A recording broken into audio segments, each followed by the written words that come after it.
1985 সাল 29 মার্চ মাসের 29 তারিখ ছিল বাবা। কলকাতার জমিনে সবচাইতে কোর্টের আদালতের নাম কি? হাইকোর্ট আছে না নাই? এ বাবাজি 1985 সালে চন্দ্রমাল চক্রবর্তী একটা মানুষ বাবা। এই চন্দ্রমাল আর বাবাজি আর একজন ব্যক্তি শীতলা সিং, এ বাবাজি দুইজন মিলে কোরআনকে ব্যান করার জন্য রায় দিয়ে মামলা করেছিল বাবা। মামলা যখন করেছিল ওই হাইকোর্টের বাবাজি জজ সাহেব একটার পর একটা বাবাজি গেট দিতে দিতে সোনা মালিক রে, একটা বেদিন বিনয়ী একটা বিধর্মী সে রায় দিল এটা আমাদের সংখ্যালঘুদের ধর্মের কেতাব। এই কেতাবকে, এই সম্মানীয় পাক কোরআনকে বান করার মতন আদালতের আইনের এবং সংবিধানের কোন রকমের রায় নাই। জোরে বলেন সুবহানাল্লাহ। খারিজ করে দিয়েছিল ওই 1985 সালে বাবাজি তাদের দুইজনের পেতাত্তা ভর করেছিল। 2021 সালে যার নাম হলো ওয়াসিম রেজভি। ওয়াসিম রেজভি, ওই ওয়াসিম রেজভি বাবাজি উনি ছিলেন শিয়া মুসলিম। কি মুসলিম? শিয়া মুসলিম। তবে এখন ধর্ম পাল্টিয়ে হিন্দু ধর্ম বাবাজি গ্রহণ করেছে। আপনার শিয়া মুসলিম থেকে শিয়া মুসলমানেরও কিন্তু আসল মুসলমান না বাবা। ওরা বাবাজি আলাদা একটা মুসলমান। কিন্তু বাবা রে ওটাও আমার নবীর দল না, হযরত আলীর দল না, ওটাও বাবা উমর ফারুকের দল না, ওটাও আপনার উসমান গনি রাদিয়াল্লাহু তাআলা আনহুর দল না, ওটাও বাতিল দল। ওই শিয়া মুসলিম ওয়াসিম রেজভির উপরে পেতাত্তা ভর করলো 1985 সালের আপনার দুজনের পেতাত্তা ভর করলো। আপনার 2021 সালে বলেন আপনাদের মনে আছে কিনা? 2021 সালে 26টা কোরআনের আয়াতের উপরে মামলা করেছিল কিনা মনে পড়ে? মুসলমান যুবকদের এই কোরআনকে বাতিল করতে গিয়া, এই কোরআনকে বাবাজি বাতিল করতে গিয়া যারা বাতিল করতে চেয়েছিল তারা বাতিল হয়ে গেছে, কোরআন বাতিল হয় নাই। জোরে বলেন সুবহানাল্লাহ। আদালতের বাবাজি সবচাইতে উন্নত মানের ভারতবর্ষের যেটা আদালত, সেই আদালতের নাম হলো সুপ্রিম কোর্ট। সেই আদালতের নাম হলো সুপ্রিম কোর্ট। ওই সুপ্রিম কোর্টের কাছে যখন আদালতের জজ সাহেবের কাছে যখন মামলা গিয়ে হাজির হলো, ওয়াসিম রেজভির নামে রায় দিয়েছে কি জানেন? যে এটা মুসলমানদের ধর্মগ্রন্থ, এটা মুসলমানদের পাক কালাম। নাই দানা, নাই দানা, দানাই নাই, দানাই নাই। সুবহানাল্লাহ। নাই দানা দিয়েছে 1000 টাকা। আল্লাহ নাই দানার 1000 টাকাকে আল্লাহ তুমি কবুল করে নিয়ে আল্লাহ তাকে দানা দিও। আল্লাহ আল্লাহ তাকে দানাতে বরকত দান করে। আমিন সুবহানাল্লাহ। আর এদের 100 টাকা দিয়েছে। এ বাবাজি ওয়াসিম রেজভির জন্য রায় কি দিল সুপ্রিম কোর্ট?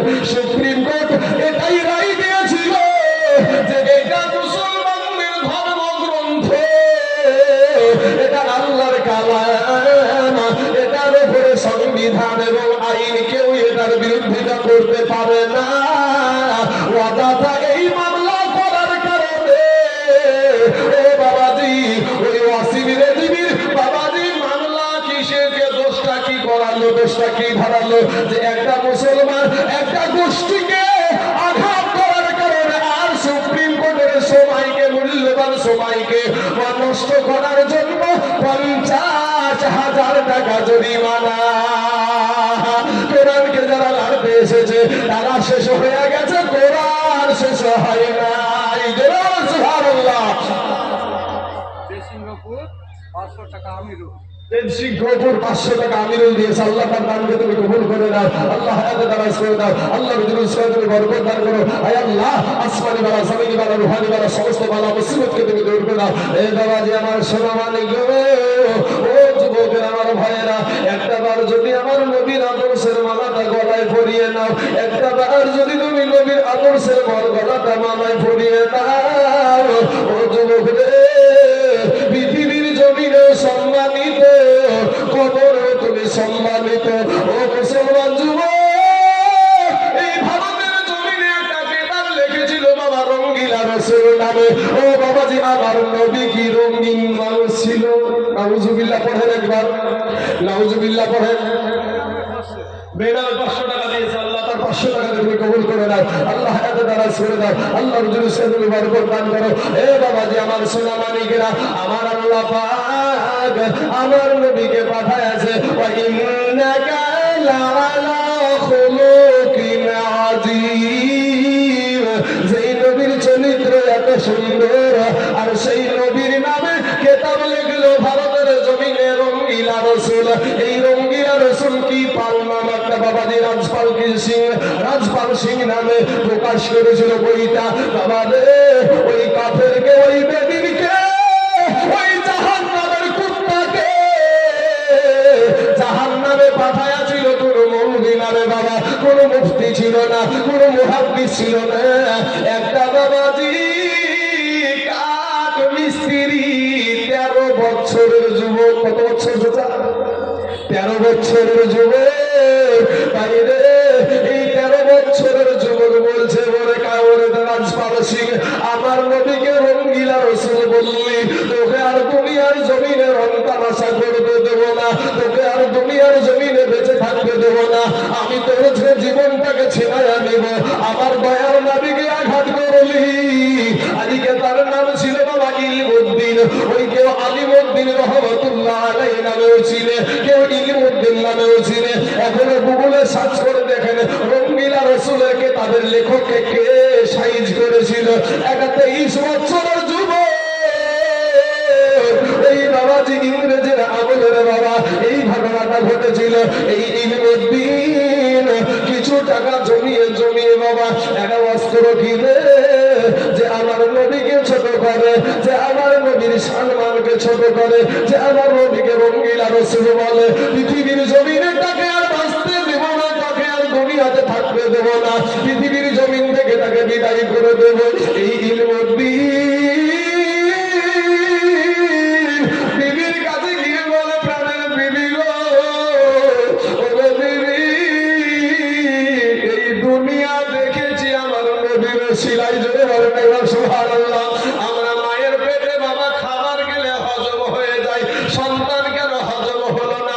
এটাও বাবা যে আমার নবীর সিলাই। ওই মুসলমান,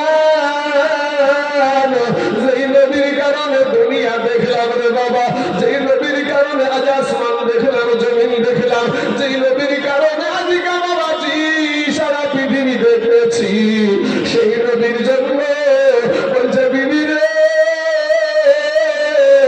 নয়ন ভরে একটা বার দেখে নাও গো বিবি। বিবি গো, এতদিন তোমার সঙ্গে ঘর সংসার করেছি গো বিবি, হয়তো তোমার কোনো হক আমি আদায় করতে পারি নাই গো বিবি। বিবি গো, তুমি আমাকে মাফ করে দাও গো বিবি। বিবি ডাক দিয়ে বলে, ও স্বামী কি হয়েছে, ব্যাপারটা কি, বিষয়টা কি, একটা বার ভেঙে বলেন। বলে বিবি রে, ওরা বিবি, আমি একটা মুসলমান ছেলে, আমি একটা যুবক ছেলে, আজকে বাবাজি 2025 সালে এসে বাইরে আমাদের নেতা উঠে বলল কি, মুসলমানদের ধর্মে গ্রন্থে নাকি জেনা করা জায়েজ বলা হয়েছে। জোরে বলেন নাউজুবিল্লাহ। যেই ধর্মে জেনা করলে বাবাজি গলা পর্যন্ত পুঁতিয়ে ফেলে পাথর মেরে ফেলার কথা, বাবারে সেই ধর্মের কেতাবে নাকি বাবাজি জায়েজ বলা হয়েছে। আর একবার বলেন নাউজুবিল্লাহ। সোনা মানিক রে, আমি বলবো আজকে এখানে অনেকগুলো মিডিয়ার বাবা আছে, এগুলোও কিন্তু মিডিয়া বাবা। এই মিডিয়ার দ্বারাই বলতেছি, বিজেপির কুত্তা আমাদের কোরআনের আইন যদি ভারতবর্ষে জারি হয়, যে না নামে কোনো জিনিস ভারতবর্ষে থাকবে না। চিৎকার করে বলেন না ইনশাআল্লাহ থাকবে। এই দুর্গাপুরে যদি একটা মানুষকে যদি এই বাগানে নিয়ে এসে আধার কুটিয়ে ফেলিয়ে, ওকে যদি বাবাজি এই গলা পর্যন্ত কুটিয়ে ফেলিয়ে, ওকে যদি আপনার পাথর মেরে যদি মারিয়ে ফেলা দেখে, এই দুর্গাপুরে যে না দিন সে ঘটবে। আর ভাই কি বলেন, ঘটবে? আজ তারা তোমরা জেনার আতুর ঘর করে রেখেছে, আর জেনার আতুর ঘর করে রেখে আজ মুসলমানের কিতাবকে নিয়ে, কোরআনকে নিয়ে তোমরা লাঞ্ছিত করার চেষ্টা করো। শুনো, আল্লাহ ছাড় দেয় কিন্তু ছেড়ে দেয় নাই। আমার আল্লাহ নমরুদকে ছাড় দিয়েছে, ছেড়ে দেয় নাই। আল্লাহ ফেরাউনকে ছাড় দিয়েছে, ছেড়ে দেয় নাই। আমার আল্লাহ যারাই কোরআনের বিরোধিতা করেছে, ইসলামের বিরোধিতা করেছে, নবীর বিরোধিতা করেছে, আল্লাহর বিরোধিতা করেছে, তাদেরকে আমার আল্লাহ জুতা পিটা করে বেইজ্জতি করে দুনিয়া থেকে বিদায় করেছে। কথা বলেন ঠিক না ঠিক? এই যুবকেরা, আজকে তুমি আসতে চাও না, আরে বাবারে গেলে সামনে গেলে কোনটা প্রশ্ন করে কি করে পিছন দিয়ে বসবে, সামনে আসতে চাই না। আবার ও ছেলের বাপ হয়ে গেছে, ওকে তুমি তো ছেলের বাপ হয়ে গেছো, গোসল তো ফরজ হয় তোমার। তো বাবাজি, বাবা বলো তো তোমার গোসলের ফরজ কটা? তখন নদী আর পারবে না। দেখবেন একবার পুরাপুরি বাজার, তো যাই হোক ছোটখাটো বাজারের কথা, শেখ পাড়া বাজারে চলে গেছে, বিহার বাজার করতে। একবারে সেই বাবাজি একবারে কি বলবো, আপনার হাইব্রিড টুপি পাওয়া যায়, বিহা করা টুপি পাওয়া যায় না চাচা করে। একবারে বাবারি ওদের প্রধানমন্ত্রী সাজিয়েছিল বিয়ে করতে, আর গাড়িকে ফুল দিয়ে আর দিয়ে ও দিয়ে সাজিয়ে বিহা খান যাচ্ছে, দেখাতে হবে বিহা খান যাচ্ছে। তো বাবাজি যাওয়ার পরে দুর্গাপুরের বিটিকে বিয়ে করতে গেছে। আসার পরে এখন আপনাদের ইমাম সাহেব ও বলছে যে বেটা তুমি তো মুসলমান ছিলি, তো মুসলমান, তোমার মা মুসলমান, তোমার বাবা মুসলমান। হ্যাঁ হুজুর আমরা মুসলমান। হ্যাঁ হুজুর আমরা মুসলমান। তো বাবা একটা কাজ করো, আমি কবুলটা করিয়ে দিব, তুমি একটু কালেমা টালমা গেলাম তৌবা টোবা কালেম পড়ে গেলাম। তখন বাবাজি দেখবেন আর মুখখানে রুমালটাকে সুন্দর করে ভাঁজকে আছে নাই, কথা বলে নেবেন আছে নাই? হ্যাঁ বাবাজি, সোজা মুখ দিয়ে কালেমা বাড়ায় না, এরপরে এখানে আসতে রাজি না, এরপর রাস্তায় ঘোরাঘুরি করে, যৌবনের বাহাদুরি দেখায়, রক্তের বাহাদুরি দেখায়। উনি বলছেন ও তোর মহানা যৌবন ফুরায়া যাবে, যৌবনে লাগিবে ভাতি, ওই যে দেখো ডাকিতেছে ভাই গো কবরের মাটি, ওই যে দেখো ডাকিতেছে ভাই গো কবরের মাটি, বাইরে সন্ধ্যার আগে যেদিন ডুবিবে বেলা, এক মুহূর্তে শেষ হইবে তোমার অঙ্গেরই মেলা। ওই বেলা না এই বেলা, এই যে দুটো বেলা আছে, এই দুই বেলা সন্ধ্যার আগে যদি ডুবে যাবে, সেদিন তোমার এক মুহূর্তে তোমার এই রঙের মেলা শেষ হয়ে যাবে। আজকে যারা মেলাতে যারা বন্ধু বান্ধবকে টানছেন, আই বন্ধু একটু ঘুরে নি, আই একটু এনজয় করে নি, আই একটু মেয়েদেরকে টিটকেরি মারি, আর মহিলারাও ভাবছে একটু ফুটের বাবাজি লাগিয়ে দিয়েছে, বাবাজি একেবারে বান্দরের পাছার রইল, বান্দরের পাছা খান দেখবেন যেরকম লাল হয়ে থাকে না, বান্দরের পাছার মতন ঠোঁটগুলাকে লাল করি বাবাজি রাস্তায় একেবারে এমন ভাবে ঘুরছে, একবার চুলগুলাকে খেড়ি দিয়ে এমন ভাবে চলছে, মনে করছে আমি একদম সিঁড়ি দিবি। তো সিঁড়ি দিবি সাদাপাতি কবরে যাইয়া দেখ শুধু বাসের লাঠি রেডি। বাবাজি আমার সোনা মালিকেরা, ওরে সন্ধ্যার আগে যেদিন ডুবিবে বেলা, এক মুহূর্তে শেষ হইবে তোমার অঙ্গেরই মেলা, তুমি কার মারে জোর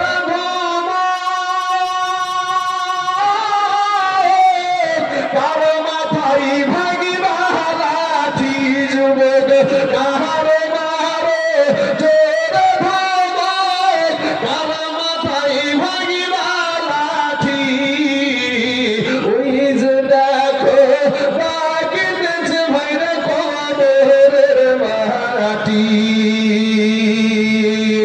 আরে ঘুইরা মর তুমি এই মায়ারি পিছে,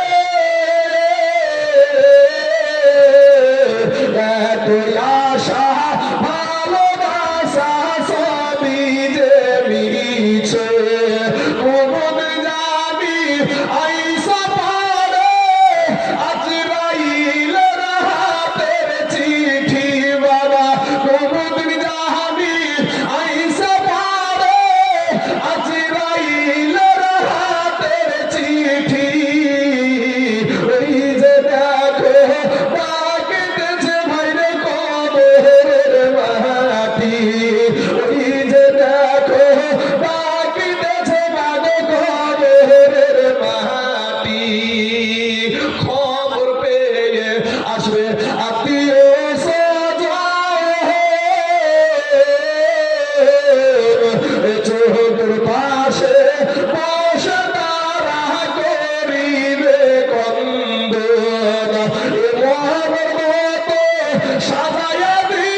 ভাই শোনা, তুমি আমার কালেমার ভাই, তোমাকে কষ্ট দেওয়াটা আমার উদ্দেশ্য না, আমার মনের বাসনা হলো তুমি আমার কালেমার ভাই, ফিরে এসো, তওবা করে আল্লাহর কাছে ক্ষমা চাও। আমি এক্ষুনি দেখতে পাচ্ছি বাবাজি, যেটা চোখের সামনে পড়ে গেল সেটি ভুলিয়ে ফেলি না, কখন ভুলিয়ে যাবো বাবা। আজকে বাবাজি কত মৌলবীদেরকে বলে কাটমুল্লাহ, বলে না গো, ঠ্যাং খাওয়া মৌলবী, বলে না, বলে না, ঠ্যাং খাওয়া মৌলবী।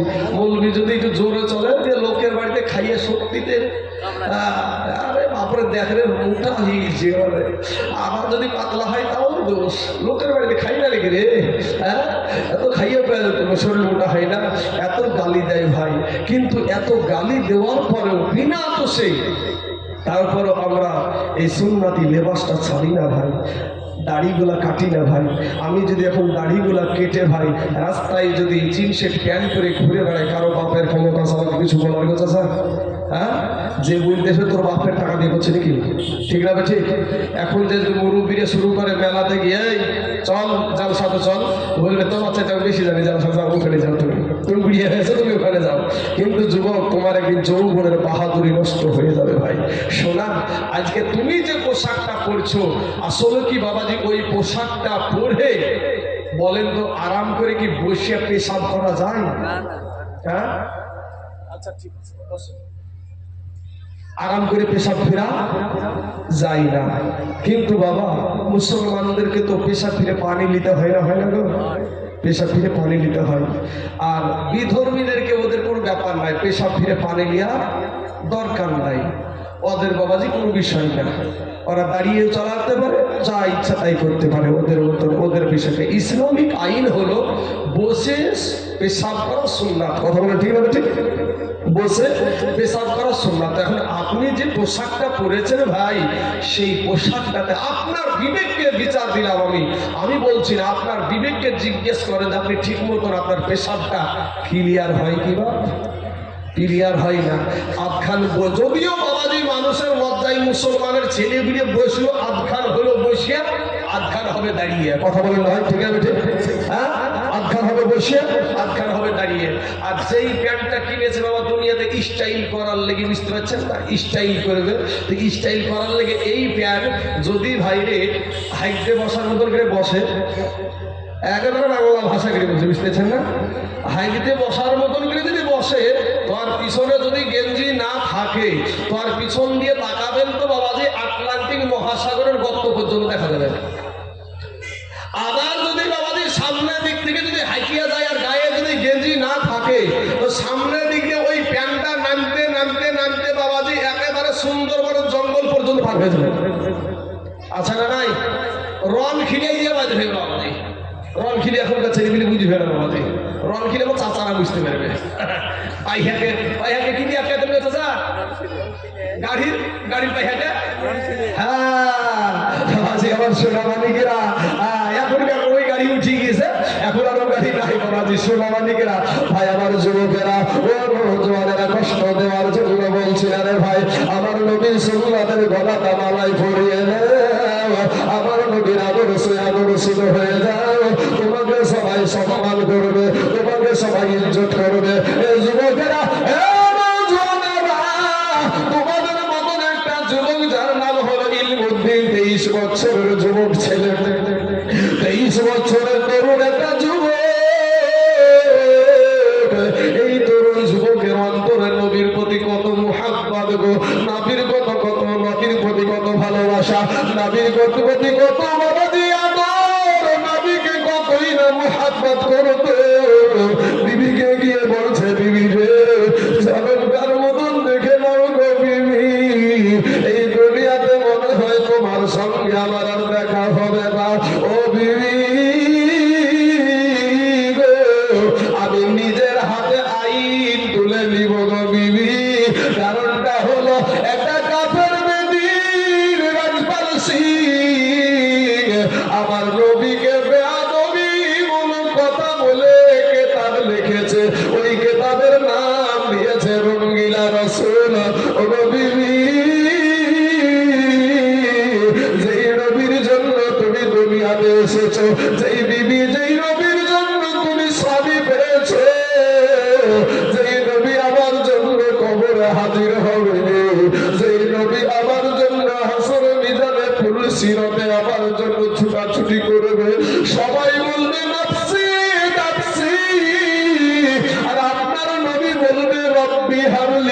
উম্মতি, আমার উম্মতের কি হবে?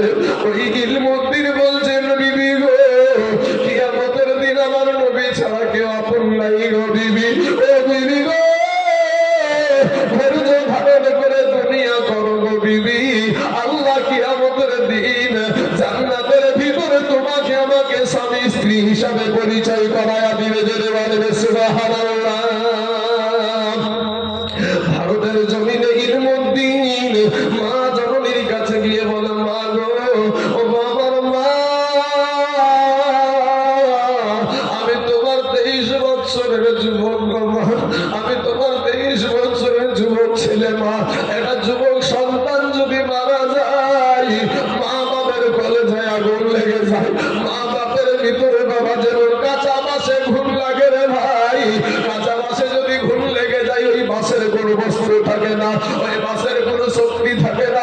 কোনো বাপের যদি, কোনো মায়ের যদি যুবক সন্তান যুবক দুনিয়া থেকে বিদায় নাই, ওই বাপমার ভিতরটা জং ধরে যায়। দুনিয়ার জমিনে যুবক বাপের কাছে সবচাইতে ভারী জিনিস হলো তার সন্তানের লাশের খাটিয়া রে বাবা।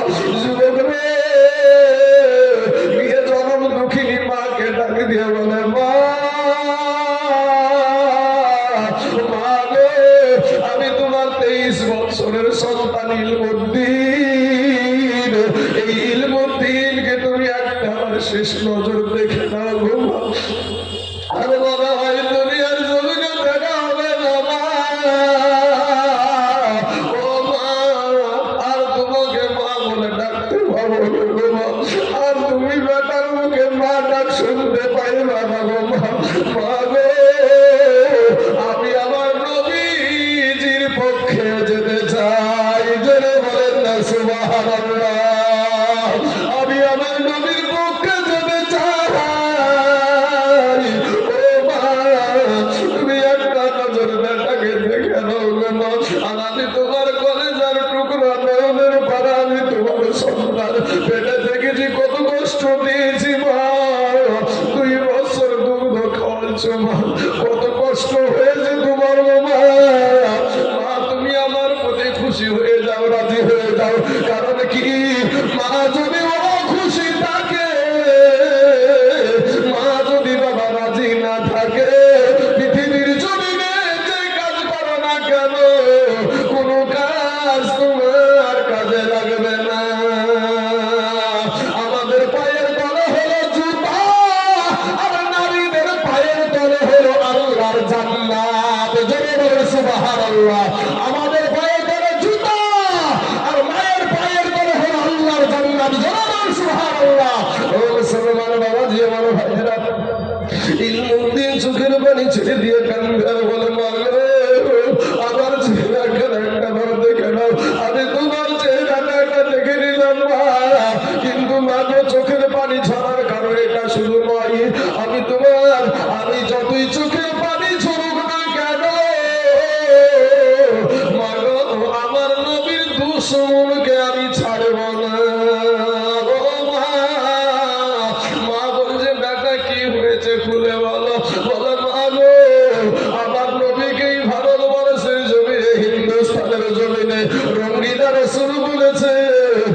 যারা জীবন দেয়, আল্লাহর রাস্তায় যারা দান দেয়, তাদেরকে মৃত্যু বলিও না, বরং তারা জিন্দা। জোরে বলেন সুবহানাল্লাহ।